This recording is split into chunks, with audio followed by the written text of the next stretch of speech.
Hello दोस्तों, welcome to Meera physio, a pan India chain of physiotherapy clinic. तो आज हम जिस बारे में बात करेंगे, जो हमारा आज का टॉपिक है, वो है क्वाड्रीप्लेजिया और टेट्राप्लेजिया।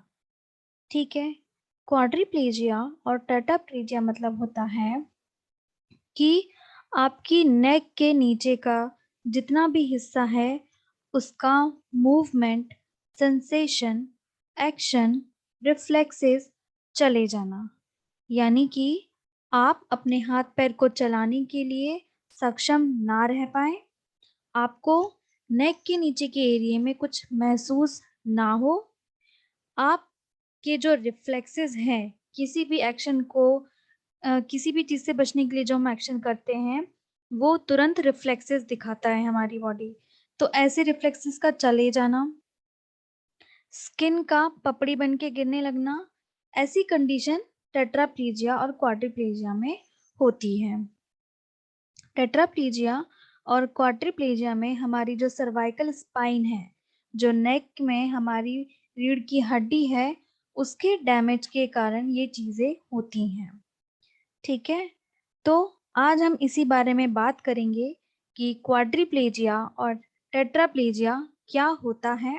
ये दोनों ही एक कंडीशन होती हैं, इसके दो नाम होते हैं, क्वाड्रिप्लेजिया और टेट्राप्लेजिया।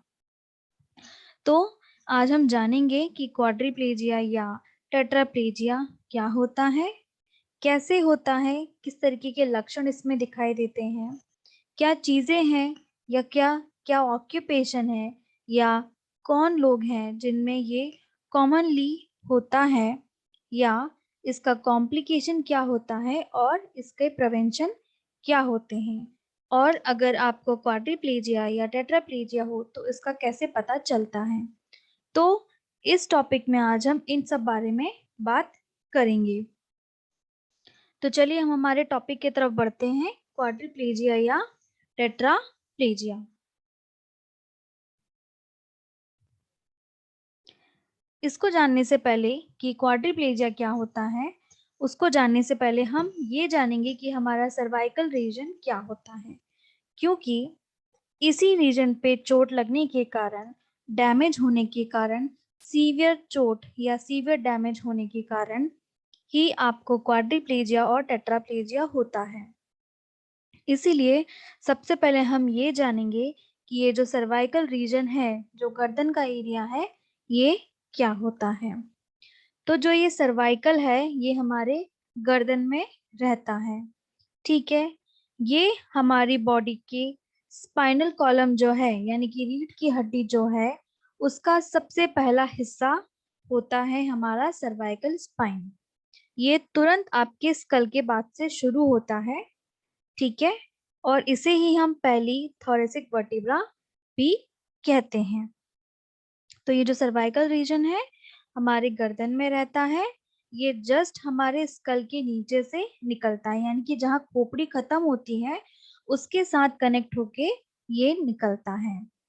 हमारी गर्दन का जितना भी वेट आता है स्पाइन के ऊपर आता है, यानी कि जो हमारे सर का वेट है 10 से 11 पाउंड का, वो पूरा वेट हमारी जो गर्दन में सर्वाइकल स्पाइन है वो संभालती है।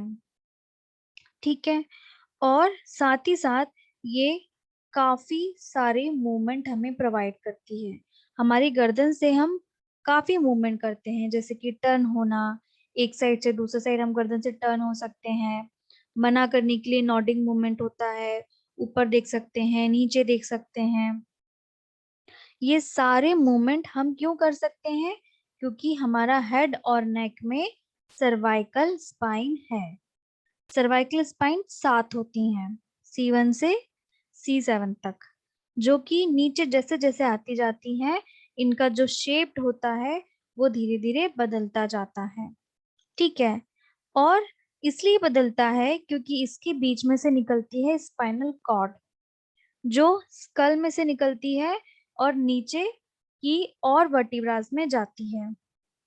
ठीक है, इन्हीं स्पाइनल कॉर्ड में से निकलती है हमारी स्पाइनल नर्व। स्पाइनल नर्व जो होती है हमारे बॉडी में सेंसेशन, एक्शन, और रिफ्लेक्सेस के लिए रिस्पॉन्सिबल होती हैं।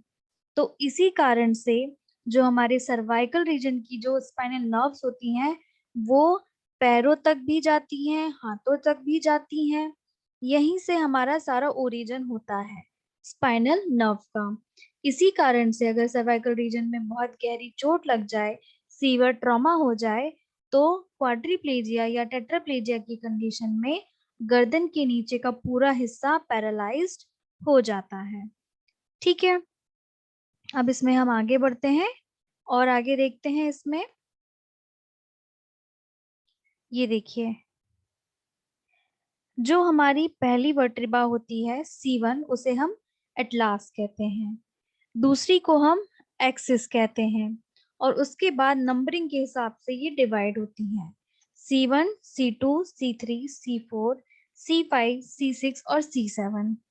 हर एक स्पाइनल वर्टिब्रास के बीच में से एक नर्व रूट निकलता है।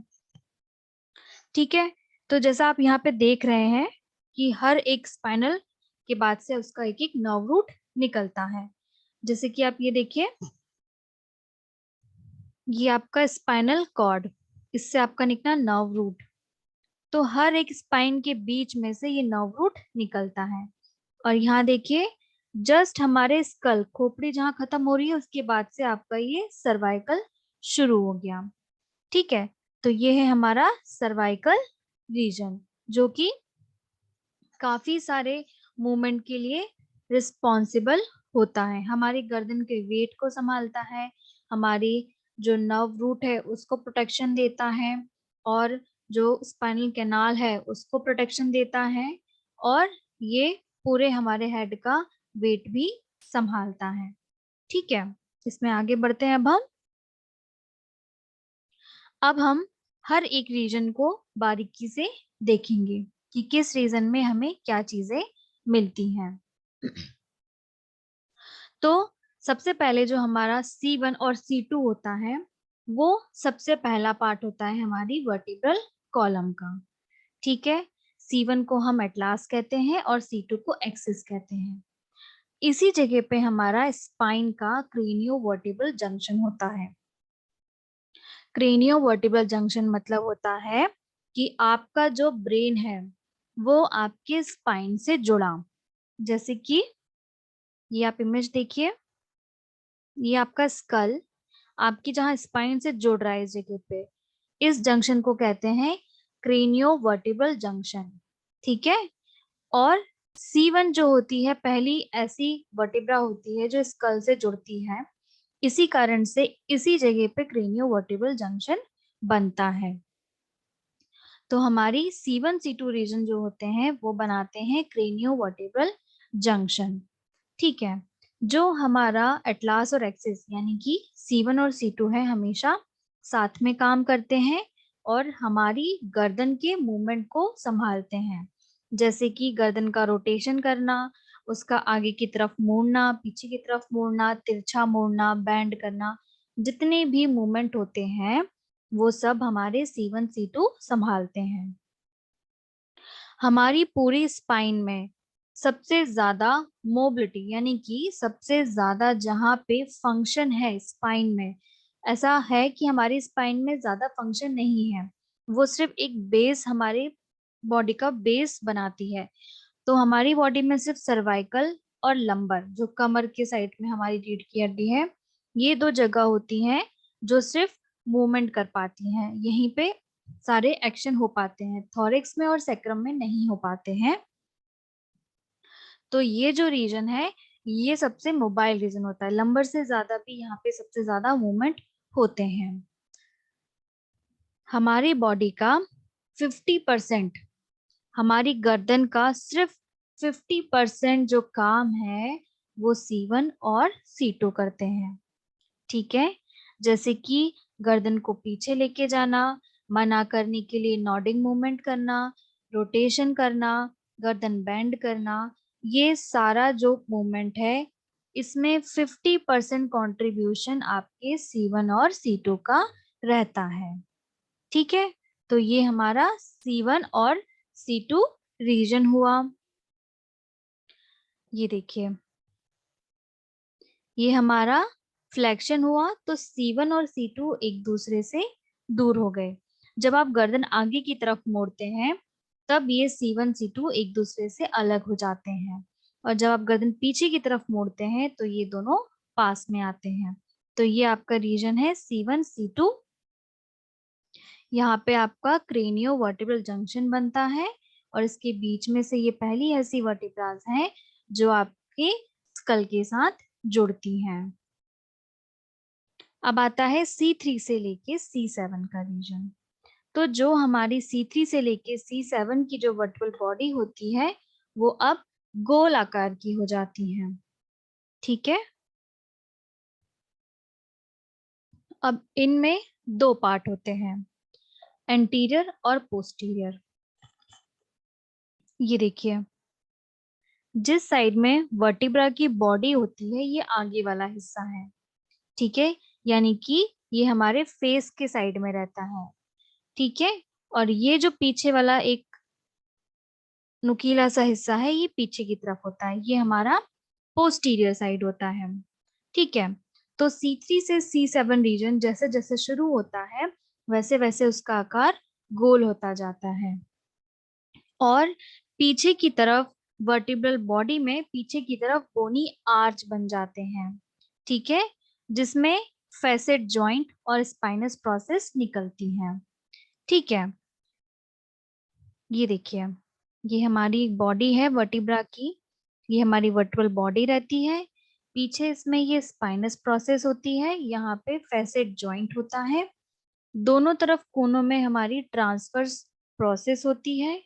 ये जो ट्रांसवर्स फोरामेन है ये एक होल जैसा स्ट्रक्चर होता है और ये वर्टिब्रल फोरामेन होता है।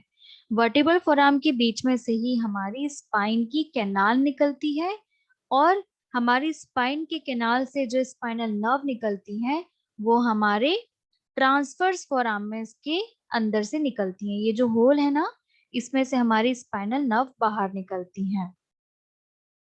ठीक है, तो ये जो सेंटर में अभी आपने एक गोल स्ट्रक्चर देखा, ठीक है, तो हर एक वर्टिब्रास के बीच में ये गोल स्ट्रक्चर प्रेजेंट है, स्पाइनल कॉलम में भी प्रेजेंट है। ये क्या करता है, यहाँ से जो स्पाइनल कॉर्ड निकलती है उसको जगह देता है, उसके लिए घर बनाता है कि स्पाइनल कॉर्ड वहां इजिली निकल सके, और उसे प्रोटेक्ट करता है ताकि वो आसानी से डैमेज ना हो। ठीक है, अब हर एक स्पाइनल कैनाल के बीच में यानी कि हर एक सर्वाइकल रीजन के बीच में एक इंटरवर्टिब्रल डिस्क होती है। ठीक है, जो हमारे C2 के बाद से शुरू होती है। C1 और C2 के बीच में कोई भी इंटरवर्टिब्रल डिस्क नहीं होती है, C2 के बाद से ही हमारी इंटरवर्टिब्रल डिस्क जो होती है वो शुरू होती है। ये काफी स्ट्रोंग होती है। ठीक है, ये बहुत स्ट्रोंग होती हैं, काफी फ्लेक्सिबल होती हैं, इसी कारण से हमारे सर्वाइकल रीजन में मूवमेंट हो पाते हैं, ये कुशन का काम करती हैं। इसी कारण से वहाँ की स्पाइनल नर्व जो है वो आसानी से बाहर की तरफ आती हैं, ये उनको डैमेज होने से बचाता है। इंटरवर्टिब्रल डिस्क जो होती हैं ये स्पाइनल नर्व को डैमेज होने से बचाती हैं, और ये दो वर्टिब्रास के बीच में स्पेस बनाती हैं ताकि वहां से जो स्पाइनल नर्व है आसानी से बाहर की तरफ निकल सके और सप्लाई हो सके। ठीक है, अब इंटरवर्टिब्रल डिस्क के बीच में एक न्यूक्लियस पल्पोसस होता है। ये देखिए, ये इंटरवर्टिब्रल डिस्क है, इसके बीच में होता है न्यूक्लियस पल्पोसस। ठीक है, एक जेल जैसा स्ट्रक्चर होता है जो चारों तरफ से टफ प्रोटेक्टिव आउटर लेयर से घिरा होता है जिसे एनुलर फाइब्रोसिस कहते हैं। ये देखिए, ये रहा सेंटर वाला पार्ट, न्यूक्लियस पल्पोसस, चारों तरफ से घिरा हुआ है एनुलस फाइब्रोसिस। ठीक है, तो हर एक वर्टिब्रा के लेवल पे हर एक डिस्क के बीच में अपर और लोअर वर्टिब्रा को जोड़ के रखता है हमारा इंटरवर्टिब्रल डिस्क, शॉक को एब्जॉर्ब करता है और एक अच्छा मूवमेंट प्रोवाइड करता है। और ये क्या करता है, हाइट देता है दो डिस्क के बीच में, जिससे आपका जो फोरामेन है या न्यूरोफोरामेन है जहाँ से स्पाइनल नर्व निकलती है उसके लिए रास्ता बन सके। ठीक है, स्पाइनल नर्व जो होती है स्पाइनल कॉर्ड की ब्रांचेस होती हैं। दो फोरामेन मैंने आपको दिखाए थे, उन दोनों में से ही ये स्पाइनल नर्व जो होती हैं वो निकलती हैं। ठीक है, अब हमारी जो स्पाइन है वो काफी स्ट्रॉन्ग लिगामेंट, टेंडन और मसल से घिरी हुई है, जो हमारी स्पाइन को सपोर्ट देते हैं और साथ ही साथ वो एक्स्ट्रा मूवमेंट ना करे वो भी देखते हैं, क्योंकि अगर वो ओवर स्ट्रेच हो जाएंगी तो भी आपको इंजरी के चांसेस रहते हैं। ठीक है, तो ये था हमारा सर्वाइकल रीजन। अब हम बात करते हैं हमारे फंक्शंस की, कि हमारा जो सर्वाइकल रीजन है वो क्या क्या फंक्शन करता है। तो जो हमारा C1, C2 और C3 है वो हर एक मैं आपको पहले बता देती हूँ कि हर एक सर्वाइकल रीजन का दो फंक्शन होते हैं। हर एक वर्टिब्रा का, ना कि सिर्फ सर्वाइकल का, हर एक वर्टिब्रा का दो फंक्शन होते हैं। पहला मोटर फंक्शन यानी कि मसल्स के लिए, दूसरा सेंसरी फंक्शन यानी कि सेंसेशन के लिए। तो हम अभी फंक्शन जो देखेंगे हमारी स्पाइन के, उसमें दो फंक्शन रहेंगे। मोटर फंक्शन कि वो कहाँ की मसल्स के साथ सप्लाई करती हैं, दूसरा सेंसरी फंक्शन कि किस जगह के सेंसेशन वो देखती हैं। तो जो हमारा C1, C2 और C3 है उसका जो मोटर फंक्शन मसल सप्लाई जो होता है वो आपका हेड और नेक होता है।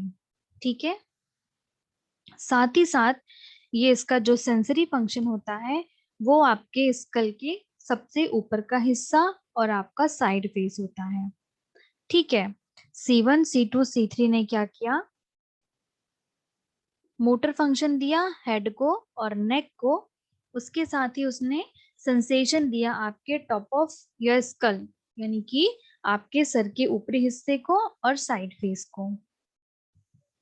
C4 क्या करता है, कंधा उचकाने में हमारी मदद करता है और सांस लेने वाली जो मसल है हमारी डायफ्राम हमारे पेट के पास प्रेजेंट होती है, जो कि आप जब सांस लेते हैं तो आपको जो मसल फूलती हुई दिखाई देती है, सिकुड़ती हुई दिखाई देती है, वो डायफ्राम होती है, उसको भी ये सप्लाई करता है। C4 जो होता है सर्वाइकल नर्व जो होती है इसकी, वो सेंसेशन लेके जाती है आपके गर्दन में, कंधे में और कोहनी और कंधे के बीच के अपर आर्म एरिया में। ठीक है, हमारे हाथ में कोहनी और कंधे के बीच के एरिया को हम क्या कहते हैं, बाजू या अपर आर्म। तो इस हिस्से में वो सप्लाई करती है सेंसरी सेंसरी सप्लाई। ठीक है, C5 जो होता है अपर बॉडी मूवमेंट को देखता है, जैसे कि हमारे शोल्डर जो किसी भारी चीज को उठाते हैं, उस चीज को हमें शोल्डर से भारी चीज उठाने के लिए हमेशा क्या जरूरत रहती है कि हमारे जो अपर आर्म है वो मुड़े, वहां की मसल बहुत ज्यादा कॉन्ट्रैक्ट होती है, वहां पे होती है हमारी बाइसेप्स। तो बाइसेप्स को मोड़ने में जो सहायता करता है वो C5 होती है। ठीक है, इसके बाद यहाँ पे जो हमारा टिप ऑफ द शोल्डर यानी कि आप कंधे के ऊपर देखेंगे गोलाकार जो रहता है उसे टिप ऑफ द शोल्डर कहते हैं, इस जगह तक वो लेके जाता है मूवमेंट। ठीक है, तो यहाँ से जो नर्व निकल रही है C1, C2, C3 लेवल से जो स्पाइनल नर्व निकलती हैं, ये उनका सप्लाई होता है, ये उनके फंक्शन होते हैं।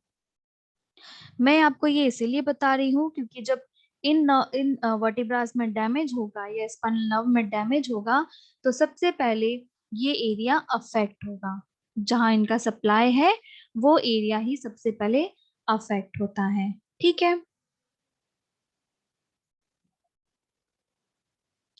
फिर C6 जो होता है वो आपकी कलाइयों को मोड़ने में मदद करता है, बाइसेप्स यानी कि अपर आर्म की जो मसल है उसको मोड़ने में मदद करता है, सेंसेशन लेके जाता है आपके अंगूठे तक, फोरआर्म और हैंड तक। C7 आपकी ट्राइसेप्स मसल, अपर आर्म में पीछे की तरफ जो मसल होती है उसे हम ट्राइसेप्स कहते हैं, उसको सप्लाई करता है, सेंसेशन लेके जाता है आर्म में और मिडिल फिंगर तक। ठीक है। C8 आपकी मुट्ठी को बंद करने और खोलने में जो ग्रिपिंग पावर होती है, किसी चीज को पकड़ने की जो ताकत होती है, उसका सप्लाई करता है। साथ ही साथ किसी भी चीज को, जो आपका आउटर साइड होता है हाथ का, पिंकी साइड जो पाम कहते हैं, उस साइड का सेंसेशन लेता है और उसी साइड के फोरआर्म का भी सेंसेशन लेता है। जो आपके पाम के साइड का फोरआर्म और हाथ जो है उस साइड के सेंसेशन C8 देखता है। और किसी चीज को आप ताकत से पकड़ सकते हैं, उसका भी C8 ही देखता है। ठीक है। तो ये आपके फंक्शन हुए जो स्पाइनल कॉर्ड से जो नर्व निकल रही है उनके। ठीक है। तो अभी हमने हमारे सर्वाइकल रीजन को देखा कि सर्वाइकल रीजन में क्या होता है, वहां पे कितनी नर्व्स निकलती हैं, उनका क्या काम होता है। तो जब भी क्वाड्रिप्लेजिया या टेट्राप्लेजिया होगा तो सबसे पहले वो नर्व सप्लाई जहां जहां हो रहा है वो अफेक्ट होगा। तो अब बात करते हैं हमारे क्वाड्रिप्लेजिया और टेट्राप्लेजिया पे। तो जो हमारा टेट्राप्लेजिया होता है वो एक पैरालिसिस की कंडीशन होती है। ठीक है। पैरालिसिस मतलब हाथों और पैरों में जहां पैरालिसिस हुआ है उनकी मसल्स का काम बंद हो जाना, कुछ महसूस नहीं होना, एक दर्द बने रहना। ठीक है। तो टेट्राप्लेजिया पैरालिसिस वो कंडीशन है जिसमें आपकी सर्वाइकल स्पाइन कॉर्ड की इंजरी के कारण होता है। ठीक है। इसके कारण आपके शरीर में या तो आधे या तो पूरे सेंसेशन चले जाएंगे, मोटर फंक्शन चले जाएंगे आपके चारों, हाँ आपके चारों लिम्ब के, यानी कि दोनों हाथ दोनों पैरों के भी, और टॉर्सो यानी कि आपके ट्रंक, छाती के आगे और पीछे दोनों हिस्सों के भी। ठीक है। अगर C4 लेवल के ऊपर ये टेट्राप्लेजिया की इंजरी अगर आपको हुई, C4 लेवल के ऊपर अगर स्पाइनल कॉर्ड इंजरी हुई तो आपका रेस्पिरेटरी भी अफेक्ट होता है। अगर आपका C4 के नीचे का लेवल ही अफेक्ट हुआ है सर्वाइकल इंजरी में तो आप सेफ हैं, आपका रेस्पिरेटरी यानी कि श्वसन तंत्रिकाएं जो हैं वो सुरक्षित हैं। पर अगर इसके ऊपर का लेवल डैमेज हुआ है तो ऐसे पेशेंट में खतरा होता है कि उनके जो रेस्पिरेटरी सिस्टम है यानी कि लंग्स जो है जिनसे वो सांस ले सकते हैं वो अफेक्ट हो। ठीक है। तो ये हमारा क्वाड्रिप्लेजिया और टेट्राप्लेजिया, मतलब कि अगर सर्वाइकल स्पाइनल कॉर्ड में कभी इंजरी होगी इस रीजन में, सर्वाइकल में C1 से लेके C7 के बीच के रीजन में, तो उस कंडीशन में जो पैरालिसिस होता है उसे हम कहते हैं टेट्राप्लेजिया या क्वाड्रिप्लेजिया। अब हम बात करते हैं इसके टाइप्स के बारे में कि क्वाड्रिप्लेजिया कितने प्रकार का होता है। काफी प्रकार के होते हैं क्वाड्रिप्लेजिया। ठीक है। इसमें कुछ होते हैं कंप्लीट, कुछ इनकम्प्लीट और कुछ स्पास्टिक। हम एक एक के बारे में अभी जानेंगे कि कितने प्रकार की, ये जो 3 प्रकार के क्वाड्रिप्लेजिया हैं इनमें क्या क्या कंडीशन होती है। सबसे पहले हम देखते हैं इनकम्प्लीट क्वाड्रिप्लेजिया। इनकम्प्लीट जो होता है अलग होता है कंप्लीट पैराप्लेजिया से। इसमें क्या होता है कि आपकी बॉडी के कुछ फंक्शन, कुछ सेंसेशन अभी भी आपसे कनेक्टेड रहते हैं। ठीक है। क्या होगा इसमें इनकम्प्लीट में कि कुछ आपके फंक्शन और सेंसेशन यानी कि हाथों के मूवमेंट, ठीक है, और महसूस होने की क्षमता आपके दोनों हाथों और पैरों में रहेगी पर थोड़ी। ठीक है। ऐसे केस को हम कहते हैं इनकम्प्लीट या पार्शियल स्पाइनल कॉर्ड इंजरी या फिर ट्रॉमेटिक ब्रेन इंजरी। ठीक है। या कुछ ऐसी इनहेरिटेड यानी कि विरासत में मिली बीमारियां भी होती हैं जिनमें क्वाड्रिप्लेजिया हो जाता है और उनके कारण इनकम्प्लीट क्वाड्रिप्लेजिया होता है। ठीक है। तो इस ये जो इनकम्प्लीट क्वाड्रिप्लेजिया है इसका reason spinal cord injury, traumatic brain injury या कुछ विरासत में मिली हुई बीमारियां होती हैं। हमेशा डिपेंड करता है कॉज पे कि कंप्लीट होगा क्वाड्रिप्लेजिया या इनकम्प्लीट। तो कॉज के ऊपर डिपेंड करते हुए जिन लोगों में इनकम्प्लीट क्वाड्रिप्लेजिया होता है उनमें इम्प्रूवमेंट जो होता है बहुत जल्दी आता है, उनमें बहुत जल्दी कंट्रोल आता है उनके लिम्ब को कंट्रोल करने का, यानी कि हाथ पैर को कंट्रोल करने का जो उनमें एबिलिटी होती है वो उनमें बहुत जल्दी वापस आती है। ठीक है, एक्सरसाइज की मदद से, थेरेपीज की मदद से। वहीं अगर इनकम्प्लीट क्वाड्रिप्लेजिया को नहीं रोका गया, उसे नहीं रिकवरी में लाया गया, तो वो बढ़ते बढ़ते आपकी कंप्लीट क्वाड्रिप्लेजिया की कंडीशन में आ जाता है। ठीक है, अगर इनकम्प्लीट क्वाड्रिप्लेजिया को ट्रीट नहीं किया गया सही टाइम पे तो वो धीरे धीरे प्रोग्रेशन में आएगा, धीरे धीरे बढ़ता जाएगा और उस कंडीशन को हम कहते हैं कंप्लीट क्वाड्रिप्लेजिया। ठीक है, तो ये रहा हमारा पहला टाइप, इनकम्प्लीट क्वाड्रिप्लेजिया। अब इसके आगे हमारा आता है स्पास्टिक क्वाड्रिप्लेजिया। स्पास्टिक क्वाड्रिप्लेजिया जो होता है बहुत कॉमन साइड इफेक्ट होता है हमारी स्पाइनल कॉर्ड और ब्रेन इंजरी का। जब स्पाइनल कॉर्ड इंजरी होती है या ब्रेन इंजरी होती है तो सबसे कॉमनली जो चीज डेवलप होती है उसे कहते हैं हम स्पास्टिक क्वाड्रिप्लेजिया, यानी कि मसल्स की टोन का एकदम से बढ़ जाना।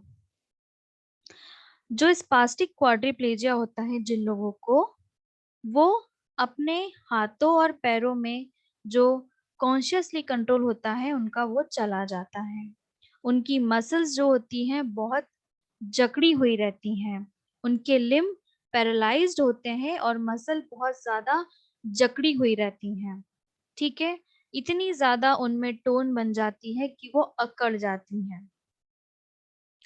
क्वाड्रिप्लेजिया में जब स्पास्टिक हाइपरटोनिया यानी कि स्पास्टिक क्वाड्रिप्लेजिया हो जाता है तो उसमें जो रिफ्लेक्सेस होते हैं, आपके हाथों और पैरों के जो रिफ्लेक्सेस होते हैं वो हाइपर एक्टिव हो जाते हैं, यानी कि बहुत ज्यादा उत्तेजित हो जाते हैं।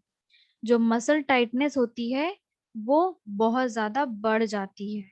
ठीक है, बहुत मुश्किल से हम उन्हें रिलैक्स पोजीशन पे रख पाते हैं, नहीं तो स्पास्टिक क्वाड्रिप्लेजिया जिसे हो जाता है उसकी मसल इतनी टाइट होती है कि जो हमारा नॉर्मल रिलैक्स्ड पोस्चर होता है वो उसे मेंटेन नहीं कर पाता है। ठीक है, फिर स्पास्टिसिटी के कारण क्या होता है, सिस्ट बनने लगता है स्पाइनल कॉर्ड में। ठीक है, आप जब स्पाइनल कॉर्ड इंजरी हो जाती है और जब स्पास्टिसिटी बन जाती है तो इसके कारण स्पाइनल कॉर्ड में सिस्ट बनने लगता है। सिस्ट क्या होता है, एक थैलीनुमा स्ट्रक्चर, ठीक है, जो किसी चीज के सर्कुलेशन को रोक दे। इससे आपके नर्वस सिस्टम में इंफेक्शन आ जाता है, ब्लॉकेज बन जाता है। ठीक है, तो इसी कारण से क्वाड्रिप्लेजिया का जो भी कारण हो या जो भी रीजन हो, इसे इग्नोर ना किया जाए, तुरंत अच्छे डॉक्टर से इसे डायग्नोज करवाया जाए और समय पे इसका इलाज करवाया जाए।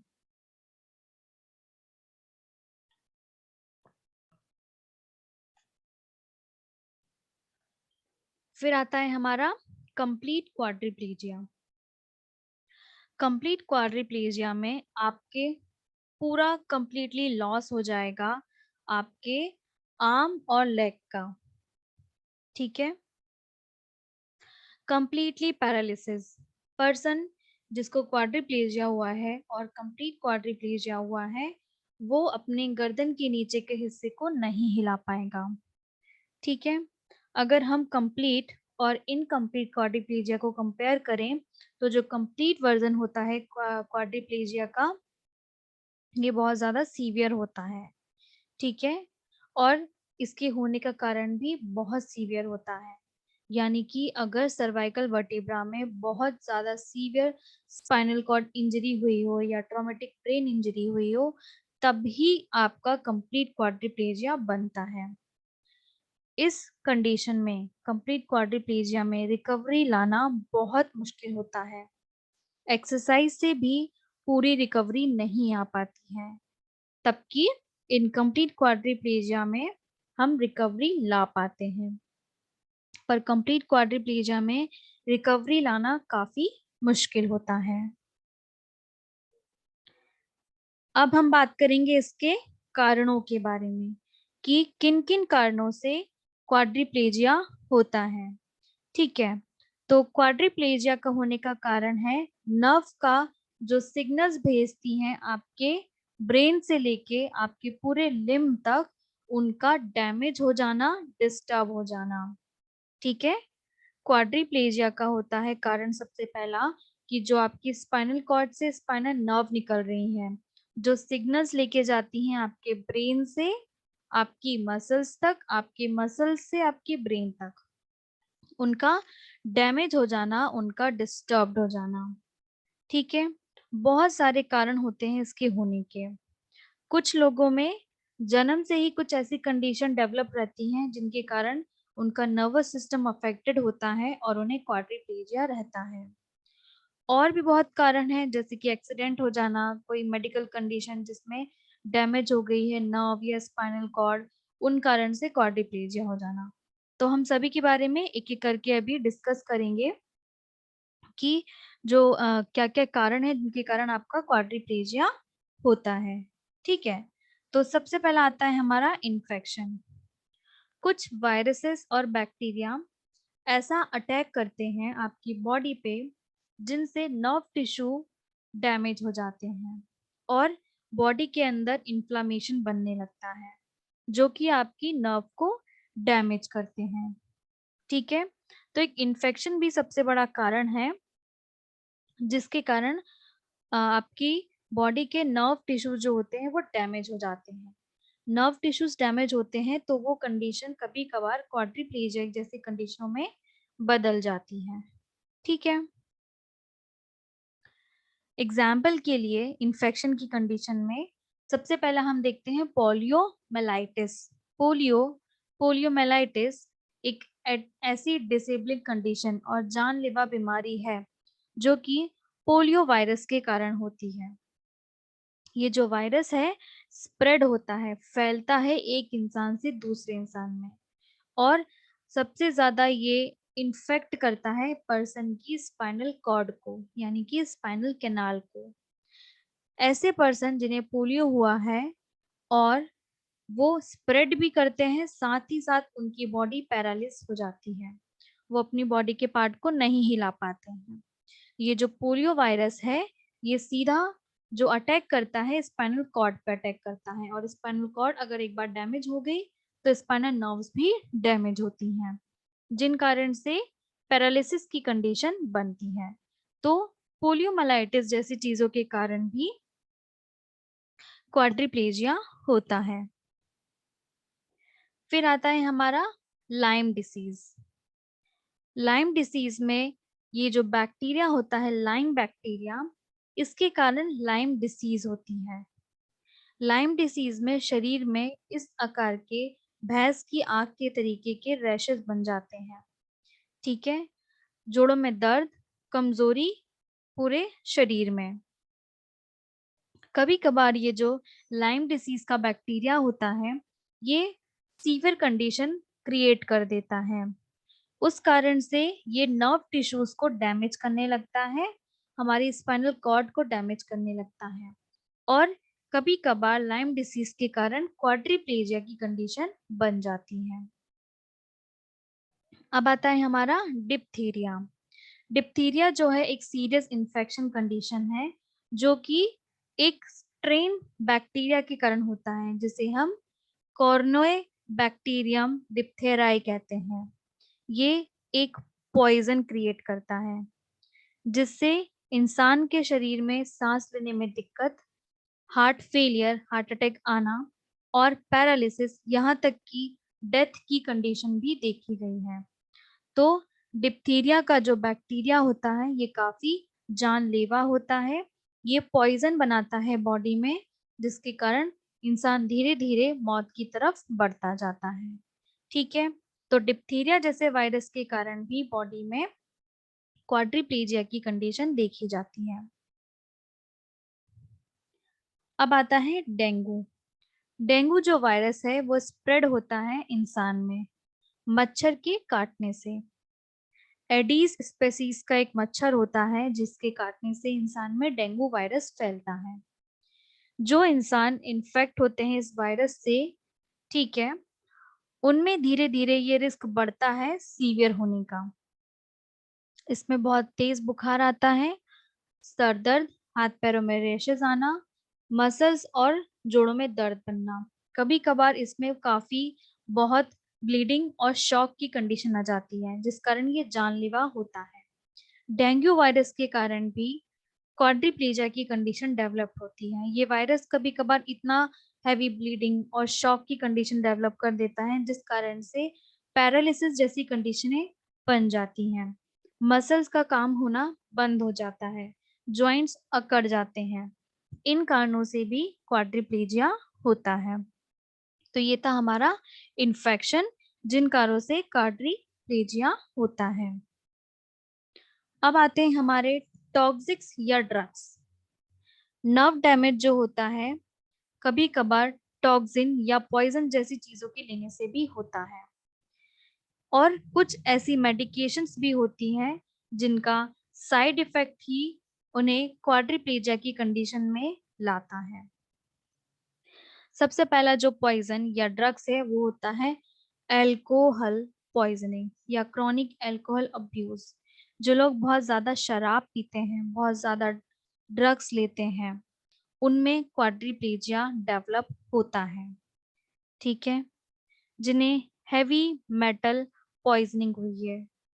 लेड सबसे ज्यादा कॉमन हैवी मेटल पॉइजनिंग होती है। अगर बॉडी में लेड बहुत ज्यादा बन गया है तो वो धीरे धीरे आपके ऑर्गन को डैमेज करता है, आपकी स्पाइनल कॉर्ड को डैमेज करने लगता है। कभी कभार हैवी मेटल पॉइजनिंग की कंडीशन इतनी वर्स हो जाती है कि वो क्वाड्रिप्लेजिया की कंडीशन में कन्वर्ट हो जाती है। सांप के जहर से या बिच्छू के जहर से, इन जहर से भी कभी कभार इंसान, कुछ ऐसे जानवर होते हैं, कुछ ऐसे सांप या बिच्छू होते हैं जिनका जहर काफी जानलेवा होता है।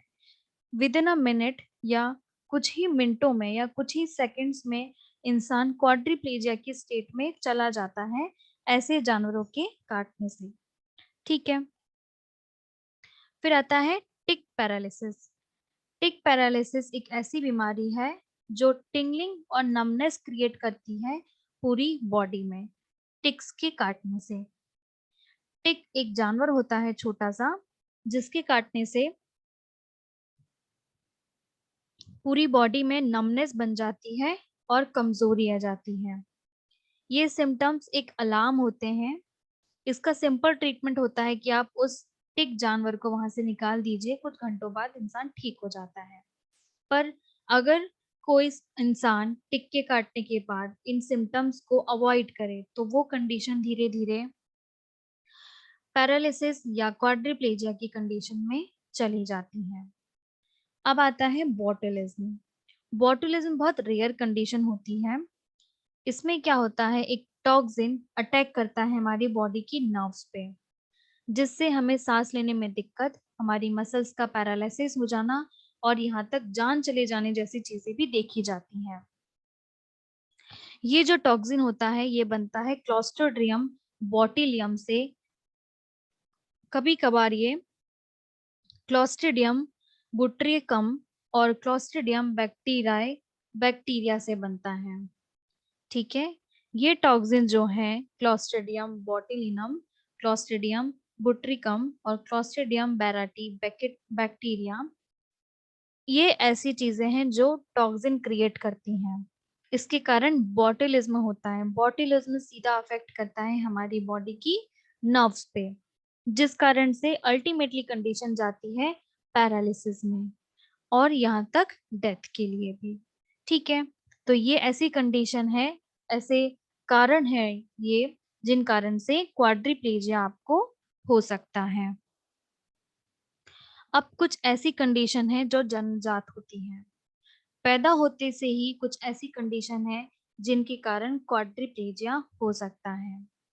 ठीक है, सबसे पहला आता है हमारा सीपी, सेरिब्रल पाल्सी। ये एक ग्रुप ऑफ डिसऑर्डर है। काफी चीजों से मिलके ये बना हुआ आता है। जो बच्चा सेरिब्रल पाल्सी से अफेक्ट है, वो अपने हाथ पैरों को चलाने के लिए सक्षम नहीं हो पाता है, अपना बैलेंस और पोस्चर नहीं मेंटेन कर पाता है। ऐसे बच्चों में मोटर डिसेबिलिटी होती है, यानी कि वो अपने आप को नहीं संभाल पाते हैं, उनकी मसल्स बहुत कमजोर होती है। कभी कभार सीपी के बच्चों में क्वाड्रिप्लेजिया भी डेवलप हो जाता है। दूसरी कंजेनाइटल कंडीशन होती है हमारी मस्कुलर डायस्ट्रोफी। मस्कुलर डायस्ट्रोफी भी एक ग्रुप ऑफ डिसीज होता है जिसमें प्रोग्रेसिव वीकनेस होती है, यानी कि एकदम से नहीं, जैसे सीपी में एकदम से हमारी मसल्स वीक होती हैं, पर मस्कुलर डायस्ट्रोफी में मसल्स धीरे धीरे कमजोर होती हैं, धीरे धीरे उनका जो बल्क होता है वो कम हो जाता है। इसका कारण है एबनॉर्मल जीन का म्यूटेशन। ठीक है, जो एक प्रोटीन प्रोड्यूस करते हैं हेल्दी मसल्स के लिए, उनका एबनॉर्मली हो जाना, उन कारण से मस्कुलर डिस्ट्रॉफी जैसी कंडीशन देखने को मिलती है। इसके अलावा और भी ऐसी कंडीशन है या कॉम्प्लिकेशंस है जिनसे क्वाड्रिप्लेजिया होता है, जैसे कि गुलियन बैरे सिंड्रोम। इसे हम जीबीएस भी कहते हैं। ये एक ऑटो इम्यून डिसऑर्डर है जिसमें हमारा जो इम्यून सिस्टम होता है वो खुद ही हमारी बॉडी की जो हेल्दी नर्व्स होती हैं, पेरिफेरल नर्वस सिस्टम की, उन पे अटैक करने लगता है, जिसके कारण कि उन हाथ पैरों में कमजोरी, सुन्नपन और टिंगलिंग जैसी चीजें होती हैं, और ये कंडीशन धीरे धीरे पैरालिसिस की तरफ रुख लेती है। तो जीबीएस का जो कॉम्प्लिकेशन होता है उसमें क्वाड्रिप्लेजिया भी शामिल है। फिर आता है हमारा माइस्थेनिया ग्रेविस। माइस्थेनिया ग्रेविस जो होता है ये भी एक ऑटो इम्यून न्यूरोमस्कुलर डिसीज है, जिसमें हाथ पैरों में कमजोरी आ जाती है, हमारे स्केलेटन मसल्स जो होते हैं धीरे धीरे कमजोर होने लगते हैं, कुछ पीरियड ऑफ एक्टिविटी के बाद ये इम्प्रूव हो जाते हैं। ठीक है, इसमें मसल्स जो होती हैं जो फंक्शन करने के लिए रिस्पॉन्सिबल होती हैं, जैसे कि सांस लेने वाली, किसी पार्ट को हिलाने वाली मसल्स, हाथ की मसल्स, पैर की मसल्स, इनमें धीरे धीरे कमजोरी आने लगती है। मिस्थीनिया ग्रेविस अगर धीरे धीरे प्रोग्रेशन में आ गया तो इसके कॉम्प्लिकेशन में हमें क्वाड्रिप्लेजिया देखने को मिलता है। अब आता है diabetic keto acidosis. Diabetic ketoacidosis एक ऐसी सीरियस कॉम्प्लिकेशन है डायबिटीज का जिसमें हमारी बॉडी बहुत ज्यादा ब्लड एसिड जो होता है उसे प्रोड्यूस करने लगती है, जिसे हम कीटोन्स कहते हैं। डायबिटीज में बहुत ज्यादा इंसुलिन प्रोड्यूस नहीं हो पाता है, इस कारण से हमारी बॉडी के ब्लड में एसिड प्रोड्यूस होने लगता है, जिन्हें हम कीटोन्स कहते हैं। जिन्हें डायबिटिक कीटो एसिड की कंडीशन है उनका एक कॉम्प्लिकेशन होता है क्वाड्रिप्लेजिया। डायबिटिक कीटो एसिडोसिस के पेशेंट्स में क्वाड्रिप्लेजिया देखने को मिलता है। अब आता है हमारा इलेक्ट्रोलाइट डिस्टर्बेंस। इलेक्ट्रोलाइट डिस्टर्बेंस में जिनमें बहुत ज्यादा हाई पोटेशियम होता है, जिसे हम हाइपरकैलेमिया कहते हैं, या जिनमें कम पोटेशियम होता है, हाइपोकैलेमिया, या बहुत कम फॉस्फेट होता है, जैसे कि हाइपोफॉस्फेटेमिया। इन कंडीशंस में भी जब कॉम्प्लिकेशन आते हैं इन कंडीशंस में, तो ऐसे पेशेंट्स को क्वाड्रिप्लेजिया हो सकता है। अब आता है हमारा वेस्कुलाइटिस न्यूरोपैथी। वेस्कुलाइटिस एक सिस्टमिक इलनेस है जिसमें आपकी ब्लड वेसल्स में इन्फ्लामेशन हो जाता है, वहां पे ब्लड वेसल्स में रुकावट हो जाती है और वो कंडीशन इस्चीमिया में कन्वर्ट हो जाती है। अगर हमारी ब्लड वेसल्स में रुकावट हो जाएगी तो हमारे ऑर्गन्स को, टिश्यू को ब्लड सप्लाई नहीं मिलेगा, उस कंडीशन को हम इस्चीमिया कहते हैं। तो जहाँ इस्चीमिया बन जाता है वहां का ब्लड सप्लाई क्या होता है, इन्फ्लाम्ड हो जाता है, तो हमारी पेरिफेरल नर्व्स में सप्लाई नहीं जा पाता है, जिस कारण से उस पैर में पैरालिसिस जैसी कंडीशन देखने को मिलती है। इसे हम वेस्कुलाइटिस न्यूरोपैथी कहते हैं। वेस्कुलाइटिस न्यूरोपैथी के कारण भी क्वाड्रिप्लेजिया हो सकता है। इसके अलावा फिर आता है इंजरी या ट्रॉमा हो जाना स्पाइन का। क्वाड्रिप्लेजिया कभी कभार स्पाइन की इंजरी या ब्रेन की इंजरी के बाद भी देखने को मिलता है, जैसे कि कार एक्सीडेंट में इंजरी हो जाना, गन शूटिंग के कारण गिर जाना, या फिर स्पोर्ट्स इंजरी में अगर बहुत हैवी इम्पैक्ट के साथ आपने बिना किसी प्रोटेक्टिव गार्ड के स्पोर्ट्स खेला और बहुत तेजी से कोई आपसे टकरा गया और आप फॉल हो गए, तो स्पोर्ट्स इंजरीज में भी क्वाड्रिप्लेजिया जैसी कंडीशन डेवलप हो जाती है।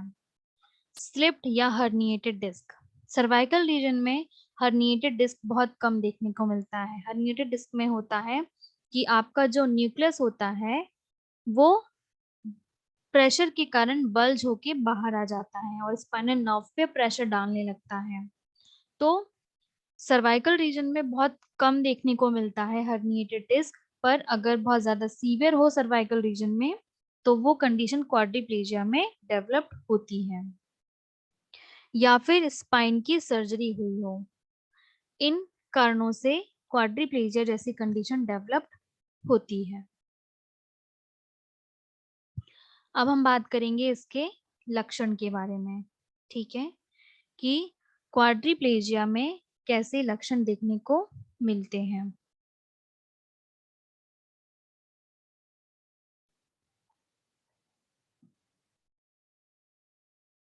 इसके लक्षण जो होते हैं वो हर एक इंसान पे डिपेंड करते हैं, पर्सन टू पर्सन डिपेंड करते हैं।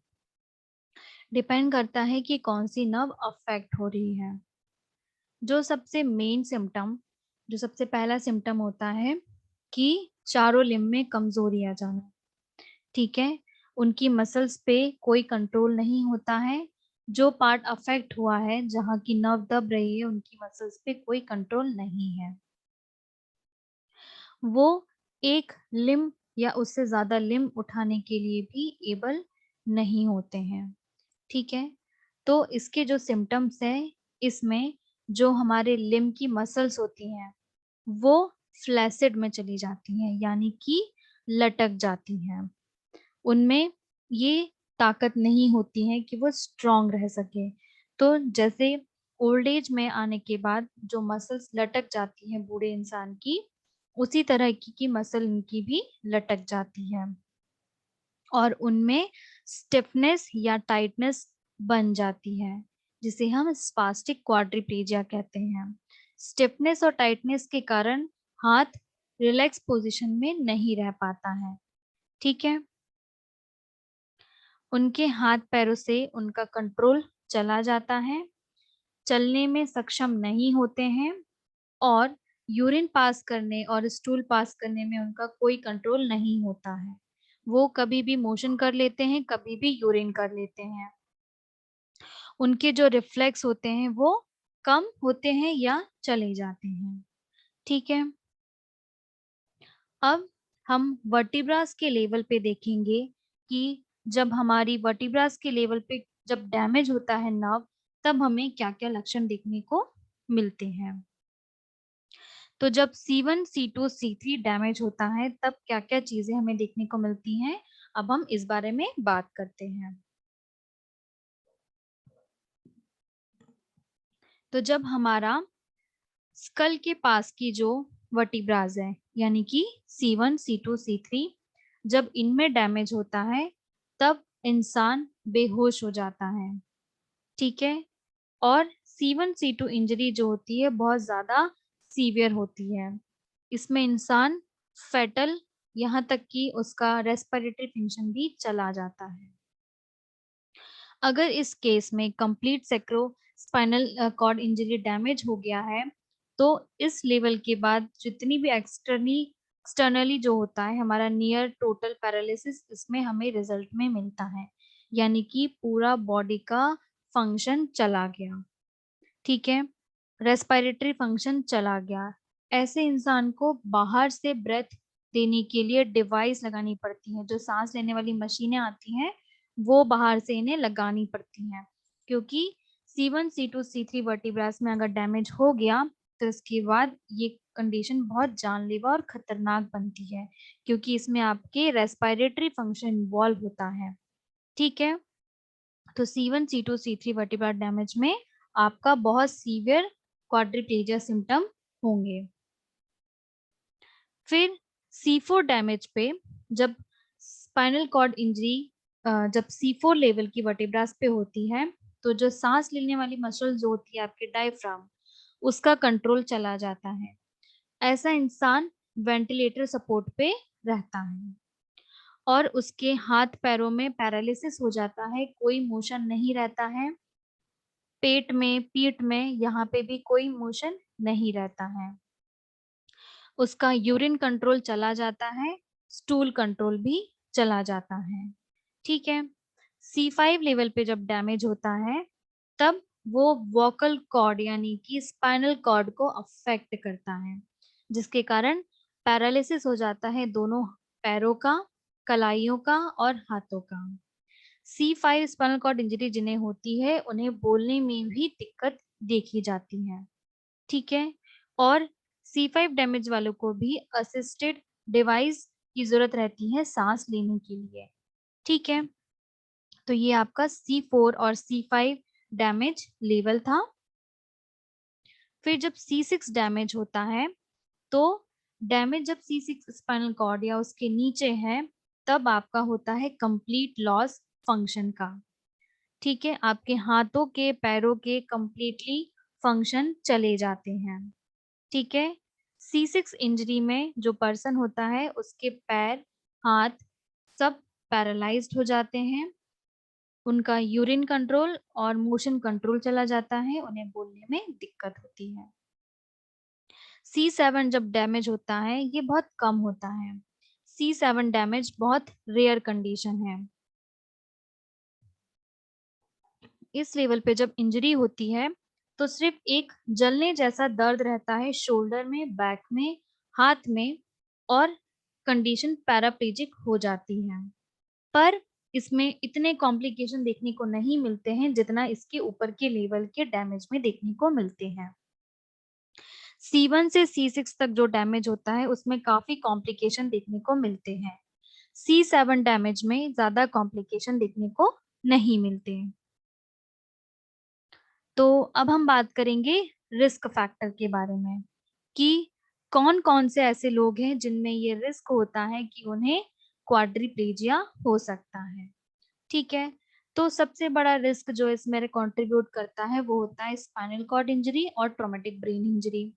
और स्पाइनल कॉर्ड इंजरी और ट्रॉमेटिक ब्रेन इंजरी, इनमें कौन कौन से लोग रिस्क में होते हैं स्पाइनल कॉर्ड और ट्रॉमेटिक ब्रेन इंजरी होने के। तो सबसे पहला होता है जेंडर। मेल्स जो होते हैं वो बहुत ज्यादा सफर करते हैं स्पाइनल कॉर्ड इंजरी से फीमेल्स की अपेक्षा। अगर बीइंग अ मेल आप बहुत रिस्क में है कि आपको क्वाड्रिप्लेजिया हो सकता है बिकॉज ऑफ आपकी स्पाइनल कॉर्ड इंजरी के ज्यादा रिस्की चांसेस होने के कारण। एज, जैसे जैसे इंसान की एज बढ़ती जाती है उनका जो बॉडी में बोन डेंसिटी होती है वो कम होती जाती है, ऑस्टियोपोरोसिस की कंडीशन डेवलप होने लगती है, यानी कि बोन की हेल्थ कम होने लगती है। ऐसे लोगों में क्या होता है वो जल्दी गिर सकते हैं, इजिली फॉल हो जाते हैं। तो जैसे जैसे एज बढ़ती जाती है वैसे वैसे ही स्पाइनल कॉर्ड इंजरी और ट्रॉमेटिक ब्रेन इंजरी होने के चांसेस बढ़ते जाते हैं। तो एज भी एक फैक्टर है, रिस्क फैक्टर, जिन कारणों से ट्रॉमेटिक ब्रेन इंजरी हो सकती है। फिर आता है रिस्की बिहेवियर। जो लोग बहुत तेजी से गाड़ी चलाते हैं, बहुत बिना हेलमेट पहने, बिना सीट बेल्ट पहने गाड़ी चलाते हैं, बहुत हाई कांटेक्ट स्पोर्ट्स खेलते हैं, इन लोगों में ये रिस्क होता है कि उन्हें स्पाइनल कॉर्ड इंजरी या ब्रेन इंजरी हो सकती है। ठीक है। जिनके कारण उनके ये भी चांसेस होते हैं कि उन्हें फुल बॉडी पैरालिसिस हो सकता है। तो जो लोग ड्राइविंग करते हैं वो सीट बेल्ट बांध के करें, हेलमेट पहन के करें। अगर हाई कांटेक्ट स्पोर्ट्स खेलते हैं तो प्रॉपर वो गार्ड पहन के ही खेलें। फिर कुछ रिस्क फैक्टर करियर चॉइस में होते हैं जैसे कि police officer, construction worker, professional athletes जो होते हैं, जो हाई इम्पैक्ट वाले, हाई कांटेक्ट वाले स्पोर्ट्स खेलते हैं, इन सबको रिस्क होता है कि उनमें बहुत वायलेंस और एक्सीडेंट जैसी चीजें उन्हें बहुत फेस करनी पड़ती हैं। तो ऐसे टाइम पे जिनका जॉब ही ऐसा होता है, इनमें भी बहुत रिस्क होता है कि उन्हें क्वाड्रिप्लेजिया या ट्रॉमेटिक ब्रेन इंजरी या अपना स्पाइनल कॉर्ड इंजरी हो सकता है। फिर फैमिली हेल्दी हिस्ट्री, अगर आपकी फैमिली में ऐसी कंडीशन है जैसे एएलएस जैसी, अमायोट्रोफिक लेटल स्क्लेरोसिस, ये एक ऐसी प्रोग्रेसिव नर्वस सिस्टम डिसीज है जो कि आपके नर्व सेल्स को अफेक्ट करती है और इस कारण से धीरे धीरे आपकी मसल्स का जो कंट्रोल होता है वो चला जाता है, मसल्स कंट्रोल में नहीं रहती हैं, आप उस पर कंट्रोल नहीं कर पाते हैं। तो ये फैमिली हिस्ट्री में होता है, जीन्स की डिस्टरबेंस के कारण होता है। तो अगर आपकी फैमिली हिस्ट्री में ही अगर एमायोट्रोफिक लेटल स्क्लेरोसिस जैसी कंडीशन है तो आपको चांस है कि आपको भी ये हो सकता है और इस कंडीशन के कारण क्वाड्रिप्लेजिया जैसी कंडीशन होने डेवलप होने के भी चांसेस रहते हैं। अब इसके कॉम्प्लिकेशन आते हैं। कॉम्प्लिकेशन में सबसे पहला होता है डेवलप हो जाना सोर्सेस का। अब इंसान अपने हाथ पैर नहीं चला पा रहा है, एक पोजीशन में बैठा हुआ है, बेड पर काफी लंबे समय से लेटा हुआ है, तो इस कारण से वहां पे बेड सोर्स बनने लगते हैं। ये बॉडी के वो एरियाज हैं जहां बेड सोर बनते हैं। पहला आपके पीछे की तरफ हेड में, शोल्डर में पीछे की तरफ, एल्बो में, हिप्स में और हील में, ये सुपाइन पोजीशन में। साइडलाइन पोजीशन में कान में, कंधे में, कोहनी में, हिप में, साइड में, थाइस के साइड में, लेग में और हील में।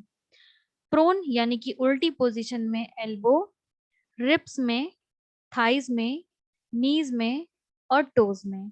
ये आपकी वो जगह है जहां बेड सोर्स डेवलप होते हैं। इन तीन पोजीशन में अगर आप काफी लंबे समय तक बिना किसी एक्टिविटी के लेटे रहते हैं तो यहाँ सोर्स अल्सर्स डेवलप हो जाते हैं। ठीक है, तो ये एक ऐसा कॉम्प्लिकेशन है जिसके कारण दूसरे इन्फेक्शन भी बढ़ने लगते हैं। तो बेड सोर्स के डेवलपमेंट के कारण भी ये बहुत ज्यादा सीवियर हो जाते हैं क्वाड्रिप्लेजिया की कंडीशन में। फिर क्वाड्रिप्लेजिया में अगला अपना कॉम्प्लिकेशन है स्पास्टिक लिम्ब। कुछ क्वाड्रिप्लेजिया में बहुत अनकंट्रोल मसल स्पैज्म हो जाता है जिस कारण से क्या होता है, इनकम्प्लीट नर्व डैमेज होता है और ऐसी कंडीशन बहुत वर्स हो जाती हैं और इस कारण से हाथ पैर एक ही जगह स्टक हो जाते हैं और डिफॉर्मिटी बन जाती है। ठीक है, फिर आता है यूरिनरी ट्रैक्ट इन्फेक्शन। चूंकि यूरिन पे कंट्रोल चला जाता है इस कारण से क्वाड्रिप्लेजिया के पेशेंट में यूरिनरी ट्रैक्ट इन्फेक्शन देखा जाता है। ब्लडर कंट्रोल चले जाने के कारण यूरेथ्रा जो होता है यानी कि जो हमारा यूरिन कंटेन करने वाला जो कंटेनर होता है बॉडी में जिसे हम यूरेथ्रा कहते हैं, उसमें कंट्रोल नहीं है तो इस कारण से उसमें इन्फेक्शन डेवलप होने लगते हैं। तो इसका नेक्स्ट कॉम्प्लिकेशन क्वाड्रिप्लेजिया का होता है urinary tract infection. Muscles atrophy, अगर काफी लंबे समय तक कोई अपना हाथ पैर नहीं मूव कर पाता है तो उसकी मसल्स मास जो होता है धीरे धीरे कम होने लगता है, मसल्स की जो गर्थ होती है वो कम होती है, घटती है, जिसे हम मस्कुलर अट्रोफी कहते हैं। कुछ एक्सरसाइजेस और फिजिकल थेरेपी से हम इस साइड इफेक्ट को या इस कॉम्प्लिकेशन को दूर कर सकते हैं। क्रॉनिक पेन, ये बहुत कॉमन कंडीशन होती है नर्व डैमेज में क्योंकि कनेक्शन रहता है हर एक नर्व का हर पार्ट से। तो स्पाइनल कॉर्ड इंजरी और ट्रॉमेटिक ब्रेन इंजरी के जो पेशेंट होते हैं उनमें बहुत ज्यादा दर्द होता है उन्हें हाथ पैरों में। ठीक है, और धीरे धीरे ये साइड इफेक्ट जो होता है कम होता है अगर प्रॉपरली मेंटेन किया जाए मूवमेंट को। बॉडी में बहुत ज्यादा डिफिकल्टी होती है अवेयरनेस की। जो ऐसे पेशेंट होते हैं क्वाड्रिप्लेजिया के पेशेंट, उनमें अवेयरनेस नहीं होती है अपने लिम्ब हाथ पैरों को लेके, वो अनअवेयर रहते हैं। ठीक है, जिसके कारण कि उनकी अवेयरनेस ना होने के कारण उन्हें काफी डैमेज भी होते हैं, वो अपने हाथ पैर उठा नहीं पाते हैं, कुछ फील नहीं कर पाते हैं। तो ऐसे पेशेंट्स में बहुत जल्दी स्किन कट और ऐसी और भी कॉम्प्लिकेशंस काफी देखने को मिलते हैं। क्वाड्रिप्लेजिया के पेशेंट में वेट गेन भी बहुत जल्दी होता है।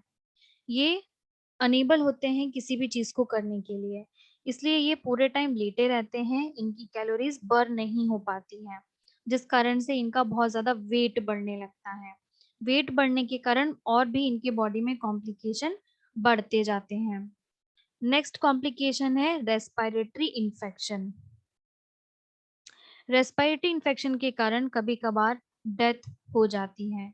क्वाड्रिप्लेजिया के पेशेंट में अगर रेस्पिरेटरी इन्फेक्शन हो गया है तो उनकी डेथ हो जाती है। लॉस ऑफ फर्टिलिटी और सेक्सुअल फंक्शन, जो मेंस होते हैं उनमें इरेक्शन और इजेकुलेशन वाली चीजें खत्म हो जाती हैं। फीमेल्स में लुब्रिकेशन चला जाता है। क्वाड्रिप्लेजिया के जो पेशेंट होते हैं दोनों ही जेंडर में उनके ऑर्गेजम को अचीव करने का और लिबिडो एक्सपीरियंस करने का जो फंक्शन होता है वो चला जाता है क्वाड्रिप्लेजिया की इंजरी के बाद। अब हम बात करेंगे इसके प्रिवेंशन के बारे में। तो सबसे पहला प्रिवेंशन होता है कंजेनाइटल डिसीज का पता करना। अगर आप फैमिली प्लानिंग के बिहाफ में देखें तो कभी भी फैमिली प्लानिंग करने से पहले अगर आपकी फैमिली में हिस्ट्री है अमाइलोट्रोफिक लेटरल स्क्लेरोसिस होने की, तो आप अच्छे डॉक्टर से कंसल्ट करें, जेनेटिक डॉक्टर से कंसल्ट करें और अपनी स्क्रीनिंग करवाए जीन्स की, जिससे आपको डिटेक्ट हो सके कि आपकी जीन्स में एएलएस एक्टिव है या नहीं है। जब भी आप स्पोर्ट्स खेलें या मोटरसाइकिल चलाएं या कोई हाई रिस्क वर्क करे साइट पे, तो प्रॉपर सेफ्टी गार्ड पहने, ठीक है, हेलमेट पहने, हार्ड हेड पहने, ठीक है। और अगर सीवियर हेड वुंड है या कंकशन जैसी कंडीशन बन जाए तो उसके लिए हमेशा हेलमेट पहनना चाहिए इन कंडीशन से बचने के लिए। तो हमेशा सेफ्टी गार्ड हमेशा हमें पहनना चाहिए। रिस्की बिहेवियर अवॉइड करें, जैसे कि ड्रिंक एंड ड्राइव और एक्टिविटी जिसमें हमारी बॉडी हार्म हो सकती है सीरियसली, ठीक है। और ऐसी चीजों को अवॉइड करें, ड्रिंक एंड ड्राइव अवॉइड करें, बिना सेफ्टी गार्ड पहने हुए खेलना अवॉइड करें, ठीक है। मेंटेन करें हेल्दी डाइट और एक्सरसाइज। बोन और मसल्स को हमेशा काम करने के लिए अच्छा खान पान चाहिए रहता है, अच्छी एक्सरसाइज चाहिए होती है। इसका इम्पैक्ट डलता है, अगर आप अच्छा खान पान नहीं रखेंगे, अच्छी एक्सरसाइज नहीं करेंगे, तो आपका जो स्केलेटन सिस्टम है वो धीरे धीरे कमजोर होने लगेगा, बोन जॉइंट डिसऑर्डर आपको काफी बनने लगेंगे। अच्छी डाइट से हम इसे अच्छा बना सकते हैं। इसलिए इन डिसऑर्डर जैसे ऑस्टियोपोरोसिस हो गया, नेगेटिवली इम्पैक्ट बोन स्ट्रेंथ होगी, इन सब से बचने के लिए हमें हेल्दी डाइट और अच्छी डाइट लेना चाहिए। अब है इसका डायग्नोसिस। हम कैसे पता कर सकते हैं कि हमें क्वाड्रिप्लेजिया की कंडीशन हुई है? तो इसके डायग्नोसिस में एमआरआई स्कैन होता है। जब आपको कभी ट्यूमर, सिस्ट या हर्निएटेड डिस्क या स्पाइनल कॉर्ड इंजरी या ट्रॉमेटिक ब्रेन इंजरी जैसी कंडीशन डेवलप होती है, तब एमआरआई स्कैन से हम पता कर सकते हैं कि किस लेवल पे कितना सीवियर डैमेज है। दूसरा होता है स्पाइनल टैप यानी कि लंबर पंक्चर। लंबर पंक्चर से हम ये सीएसएफ फ्लूइड निकाल के स्पाइनल कॉलम से एनालाइज कर सकते हैं और चेक कर सकते हैं आपकी स्पाइनल हेल्थ का, कि कहाँ सिस्ट है, कहाँ पे रुकावट आ रही है स्पाइनल कॉलम में, जिस कारण से क्वाड्रिप्लेजिया की कंडीशन डेवलप हो रही है। तो स्पाइनल टैप या लंबर पंक्चर से भी हम डायग्नोस कर सकते हैं क्वाड्रिप्लेजिया जैसी कंडीशंस को। क्वाड्रिप्लेजिया कंडीशन में जो लंबर पंक्चर होता है, यहाँ पे लंबर साइड में एक निडल को इंसर्ट किया जाता है जिसमें से आपका सीएसएफ कलेक्ट कर लिया जाता है। फिर हम इस सीएसएफ फ्लूइड से पता कर सकते हैं कि रुकावट, सिस्ट वगैरह कहाँ बना हुआ है। ब्लड टेस्ट से हम जेनेटिक मार्कर्स देख सकते हैं कि अगर कोई कंजेनाइटल कंडीशन है आपके जीन्स में, तो वो ब्लड टेस्ट से पता चल जाती है, जिस कारण से पैरालिसिस की कंडीशन डेवलप हो रही है या नहीं हो रही है। तो ब्लड टेस्ट से भी हम ये पता कर सकते हैं। फिर आता है हमारा इलेक्ट्रोमायोग्राफी ईएमजी टेस्ट। ये नर्व फंक्शन टेस्ट होता है जो मसल्स और नर्व डिसऑर्डर के बीच के लिए हम करते हैं। तो इसमें इलेक्ट्रोड्स लगाए जाते हैं आपकी बॉडी में जो एक ग्राफ ड्रॉ करते हैं। अगर नॉर्मल ग्राफ है मसल्स का, नर्व का, तो मतलब आपकी मसल्स और नर्व नॉर्मल है। बट अगर डिसऑर्डर में होती हैं तो ग्राफ जो होता है वो ऊपर नीचे नेगेटिव मार्किंग में आने लगता है। तो ईएमजी की मदद से भी हम ये डिसऑर्डर का पता कर सकते हैं। तो ये हमारा आज का टॉपिक था क्वाड्रिप्लेजिया और टेट्राप्लेजिया। इसमें आज हमने सर्वाइकल रीजन के बारे में देखा, क्वाड्रिप्लेजिया के बारे में जाना और क्वाड्रिप्लेजिया कैसे होता है ये जाना, किन कारणों से होता है ये जाना, और इसे हम कैसे पता कर सकते हैं, इससे कैसे बच सकते हैं। हमने ये सारी चीजें आज इसमें देखी। तो मैं आशा करती हूँ कि आपको ये पसंद आया हो, आप हेल्दी रहें और फिट रहें। Thank you so much.